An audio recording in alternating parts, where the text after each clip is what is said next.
وأشهد أن محمدا عبده ورسوله صادق الوعد الأمين. اللهم صل وسلم على سيدنا محمد وعلى آله وأصحابه ومن تبعهم بإحسان إلى يوم الدين. Amma ba'du. Hadirin kiram yang kami hormati, guru kita Abuya Kiai Rahman Afif yang baru saja meninggalkan tempat. Mudah-mudahan beliau sehat dan lancar perjalanannya, amin ya rabbal alamin. Juga kami hormati guru kita yang baru menyampaikan pelajarannya, Al-Faram Abuya Kiai Ubaidillah. Beliau mudah-mudahan beliau sehat walafiat, terus ngajarin kita tentang keimanan dan ketakwaan kita kepada Allah Subhanahu wa taala. Jajaran pengurus Korsimah, para guru khusus Korsimah, para bapak ustaz Yasin, serta para jemaah sekalian, bapak-bapak dan juga ada ibu-ibu. Mudah-mudahan kita semua yang hadir di sini diberikan keberkahan oleh Allah Subhanahu wa taala, menikmati angin subuh.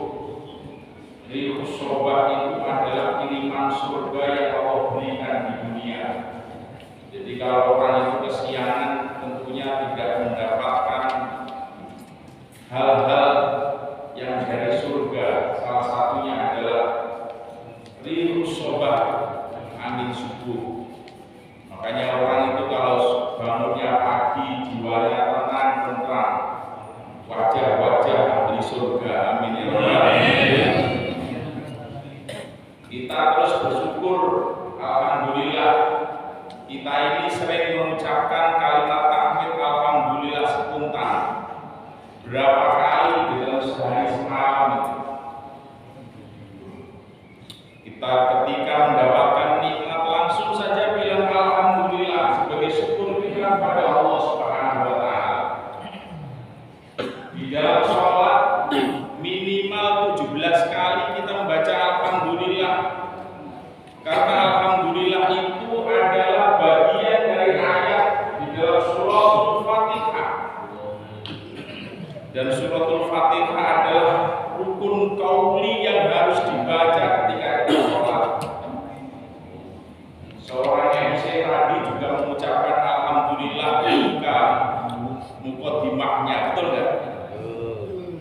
Rukun khutbah itu salah satunya adalah membaca tahmid alhamdulillah. Bahkan sebagian ulama mengatakan kalau seorang khatib Jumat tidak baca alhamdulillah, katanya khutbahnya tidak sah. Berkali-kali kita mengucapkan alhamdulillah sebagai bentuk syukur kita kepada Allah Subhanahu wa taala. Makanya di dalam tafsir Munir itu dijelaskan, ditegaskan alhamdulillah ya kalimat syukri. Wa idza qala al-'abdu alhamdulillah qala Allahu azza wa jalla sekarang. Jadi kalimat alhamdulillah itu adalah kalimat syukur kita kepada Allah Subhanahu wa taala. Dan ketika hamba Allah mengucapkan kalimat tahmid itu, Allah mengatakan sakaroni abdi. Allah telah bersyukur, hamba-Ku telah bersyukur kepadaku. Ini para jemaah sekalian. Jadi ungkapan syukur kita alhamdulillah adalah syukur yang kita ucapkan dengan lisan kita.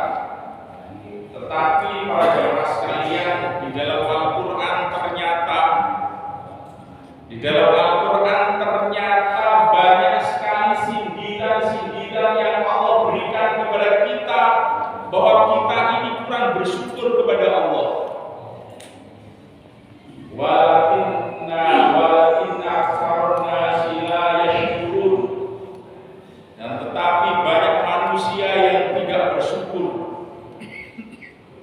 Di ayat yang lain dengan redaksi yang berbeda, walakinna aktsarun la yashkurun. Kalau di Al-Quran itu ada 5 kali itu ayat itu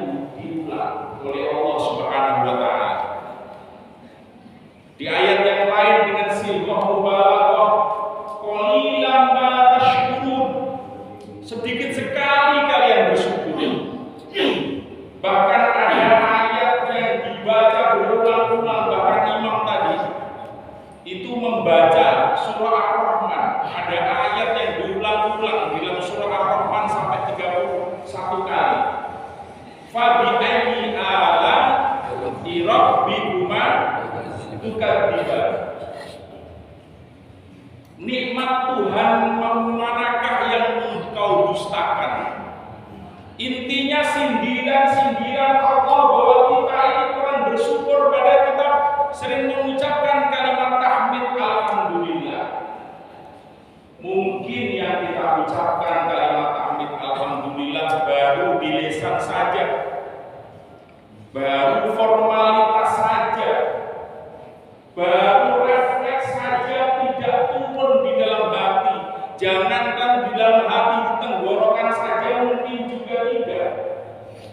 Ini para jemaah sekalian, banyak orang ngadain syukuran tapi kadang-kadang justru kurang bersyukur kepada Allah Subhanahu wa Ta'ala. Karena syukurannya mungkin hanya cuma formalitas saja. Ternyata para jemaah sekalian, syukur itu tidak cukup hanya diucapkan oleh lisan kita saja.